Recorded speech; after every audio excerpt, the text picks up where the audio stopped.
Azlan نے پوچھا، اور اس کی آواز بہت بھاری تھی۔ نہیں، ڈگری نے کہا، اب معلوم ہوتا ہے کہ میں کسی جادو میں نہیں تھا، میں صرف تصور کر رہا تھا کہ جادو مجھے مجبور کر رہا ہے۔ ایک لمبی خاموشی پھیل گئی، اور ڈگری سوچ رہا تھا کہ میں نے سب کچھ بگاڑ دیا ہے، اب امی جان کے لیے کچھ نہیں ملنے کا۔ جب شیر پھر سے بولا، وہ ڈگری سے مخاطب نہیں تھا۔ میرے دوست، آپ دیکھ سکتے ہیں، اس نے کہا، اس سے پہلے کہ اس صاف اور پاک دنیا کے 7 گھنٹے گزر جائے، اس میں برائی کی ایک قوت داخل ہو گئی ہے، اور وہ داخل ہوئی اس آدم کے بیٹے کے کرنے سے۔ تمام جانور اسٹرابری سمیت ڈگری کی طرف دیکھنے لگے، اور وہ خود چاہتا تھا کہ زمین مجھے کھا جائے۔ لیکن دکھی مت ہونا، اذلان نے جانوروں کو کہا، اس برائی سے برائی ہی ہوگی، لیکن وہ ابھی بہت دور ہے، اور میں ایسا کروں گا کہ اس کا زیادہ زور مجھ پر ہی آ جائے۔ اتنے میں ہم ایسا انتظام کریں گے کہ اس کا اثر صدیوں تک نہ آئے، اور یہ دنیا خوش رہے۔ اور جب کہ آدم کی نسل سے یہ برائی آئی، آدم کی نسل اس کا حل ہونے میں مدد کریں گے۔ تم دوسرے 2 انسان یہاں نزدیک آ جاؤ۔ یہ آخری الفاظ پالی اور ٹانگے والے کو کہے گئے، جو وہاں پہنچ کر کھڑے تھے۔ پالی اس بڑے شیر کو گھور رہی تھی، اور ٹانگے والے کا ہاتھ کافی زور سے پکڑ رہی تھی۔ ٹانگے والے نے اپنی ٹوپی اتار دی تھی، اور اس سے پہلے کسی نے اس کو ٹوپی کے بغیر نہیں دیکھا تھا۔ اس کے بغیر وہ زیادہ جوان نظر آتا تھا اور نیک نیت۔ وہ زیادہ دیہاتی لگتا تھا اور کم لندن والا سخت شہری۔ بیٹا، اذلان نے کہا، میں بہت دیر سے تم کو جانتا ہوں، کیا مجھے جانتے ہو؟ نہیں جناب، ٹانگے والے نے کہا، کم از کم عام جاننے کے معنی کے مطابق، لیکن اگر صاف بتاؤں تو ایسا لگتا ہے کہ پہلے ملاقات ہوئی ہے۔ ٹھیک ہے، شیر نے کہا، تم مجھے جانتے ہو، حالانکہ تم کو معلوم نہیں کہ جانتے ہو، اور مجھے اور زیادہ جانو گے۔ یہ دنیا تم کو کیسی لگتی ہے؟ حیرت انگیز ہے صاحب جی، ٹانگے والے نے کہا۔ کیا یہاں رہنا پسند کرو گے، وہ بھی عمر بھر؟ بات کچھ اس طرح ہے جناب، میں شادی شدہ ہوں، ٹانگے والے نے کہا۔ اگر میری بیوی یہاں ہوتی تو مجھے یقین ہے کہ ہم لندن واپس جانا نہیں چاہیں گے۔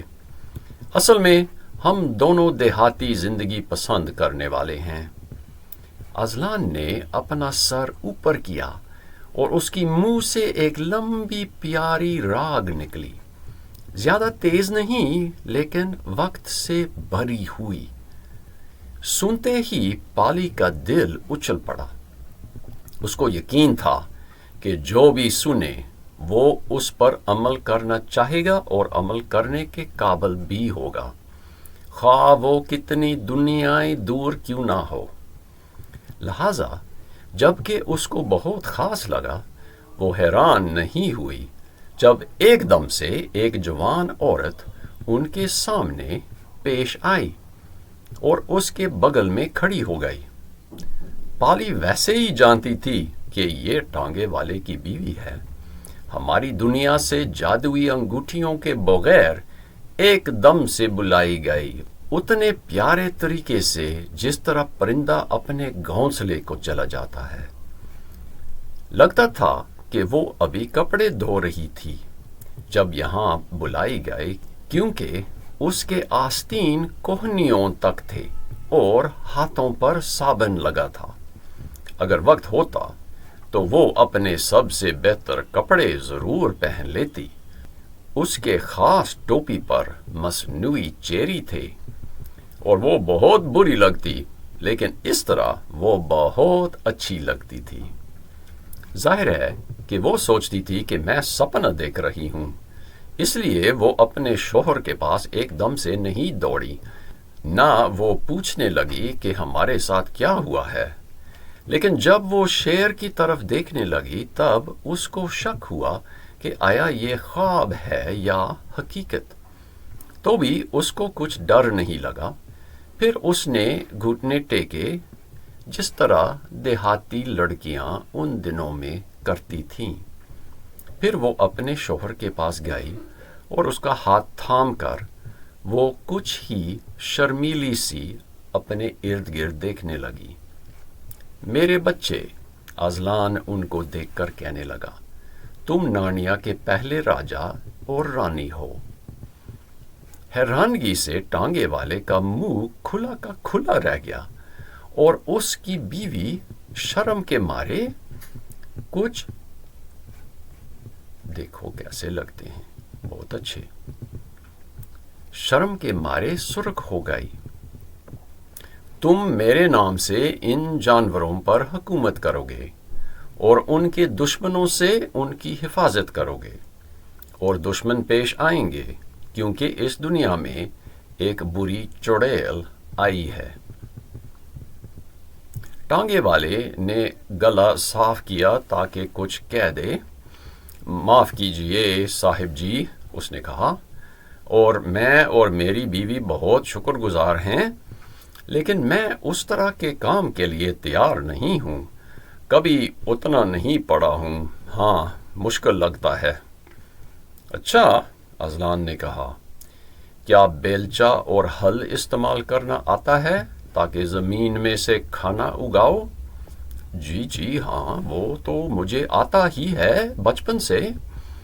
کیا نرمی اور پیار سے ان جانوروں پر حکومت کر سکتے ہو؟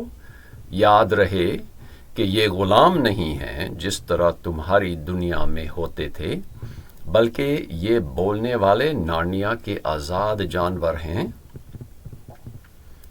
مجھے یہ تو نظر آتا ہے جناب، ٹانگے والے نے کہا، میں پوری کوشش ضرور کروں گا کہ انصاف سے کام کروں۔ اور کیا اپنے بچے اور پوتے پوتیاں بھی اس کام میں تربیت دیں گے؟ یقیناً پوری کوشش کروں گا جی۔ کیا خیال ہے نیلی، ہم اپنی پوری کوشش تو کریں گے نا؟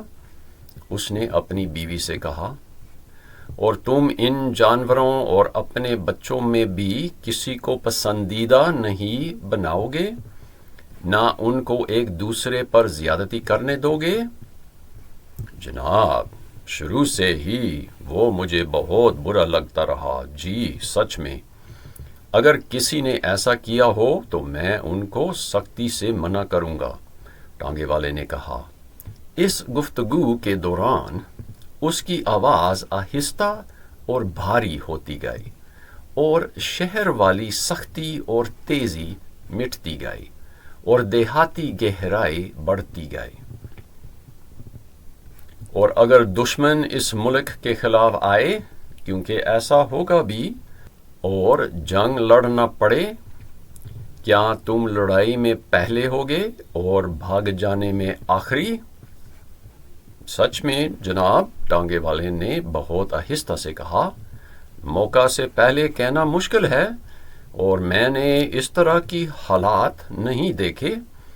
ہو سکتا کہ اس وقت میں زیادہ نرم نکل جاؤں، کیونکہ میں بہت کم لڑتا رہا ہوں اور وہ بھی صرف مکھی تک لڑا، لیکن میں یقیناً اپنی پوری کوشش کروں گا جناب، اور امید کرتا ہوں کہ اپنا کام پورا کروں گا۔ پھر اذلان نے کہا، تم وہ سب کچھ کرو گے جو بادشاہ کو کرنا ہے۔ تمہاری تخت نشینی کچھ ہی دیر میں کی جائے گی، اور تم اور تمہارے بچے بابرکت ہوں گے، اور کچھ نارنیا کے بادشاہ ہوں گے اور کچھ ارچن لینڈ کے بادشاہ ہوں گے، جو وہاں جنوب کی طرف کی پہاڑیوں کے آگے ہے۔ اور تم چھوٹی بیٹی، اور وہ پالی کی طرف دیکھنے لگا، خوش آمدید، کیا تم نے اس لڑکے کی زیادتی جو اس لانتی چاند کے حال میں اس نے کی تھی، کیا تم نے اس کو معاف کیا ہے؟ جی اذلان جی، ہم نے اس بات کو طے کیا ہے، پالی نے کہا۔ یہ اچھی بات ہے، اذلان نے کہا، اور اب اس لڑکے کے بارے میں، اور نیکسٹ ٹائم دیکھیں گے اس لڑکے کے بارے میں اذلان کا کیا فیصلہ ہوگا۔ امید کرتا ہوں آپ انجوائے کر رہے ہیں۔ خدا آپ کو خوش رکھے، آپ کا ہفتہ اچھا رہے، آپ کے دن بابرکت ہو۔ خدا حافظ۔